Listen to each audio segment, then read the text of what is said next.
ఒక అతను నాకు ఏమని డిఎం చేశాడంటే, శివుడు గంజాయి తాగుతాడు కదా, శివుడు గంజాయి తాగితే తప్పు లేనప్పుడు మేం గంజాయి తాగితే తప్ప అని చెప్పి నాకు ఒక డిఎం పెట్టాడండి. చూడండి, శివుడు గంజాయి తాగడు. శివుడి నోటిలో ఉండేటువంటి ఆ పీక వంటి పరికరం పేరు సింగి.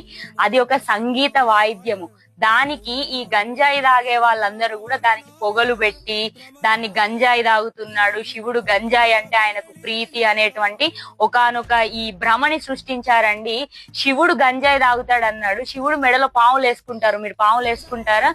శివుడు విషాన్ని తాగాడు, వీళ్ళు విషం తాగుతారా? అలా చెయ్యరు కదా. అంతేకాకుండా అఘోర రూపం కదా శివుడు. శివుడు అంటే ఘోరము, అమ్మో అఘోరము, వాళ్ళు చాలా భయంకరంగా ఉంటారు అని చెప్పేసి కూడా అన్నారండి. చూడండి, ఘోరము కానిదే అఘోరము. ఎక్కడైనా ప్రమాదం జరిగితే ఘోరం జరిగింది అంటారు కానీ అఘోరం జరిగిందని అనము కదా. అంటే సృష్టి మొత్తము నిర్మలంగా, మొత్తము శివస్వరూపంగా, చీమకు కూడా హాని చేయకుండా ప్రశాంతంగా అఘోరమైన జీవితాన్ని, ఘోరము కాకుండా అఘోరమైన జీవితాన్ని గడిపేటువంటి వ్యక్తులే అఘోరులు. వాళ్ళు శివస్వరూపులు.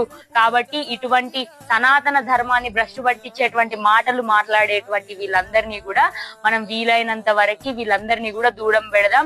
భగవంతుడి పైన వచ్చేటువంటి ఇటువంటి ఆరోపణలన్నింటినీ కూడా పక్కకు పెట్టి సరైన గురువుల ద్వారా, సరైన వ్యక్తుల ద్వారా వాటి యొక్క పరమార్థం తెలుసుకొని మన భగవంతుడి యొక్క విలువని మనం ఎప్పుడూ కాపాడుకుందాం. శ్రీమాత్రే నమః.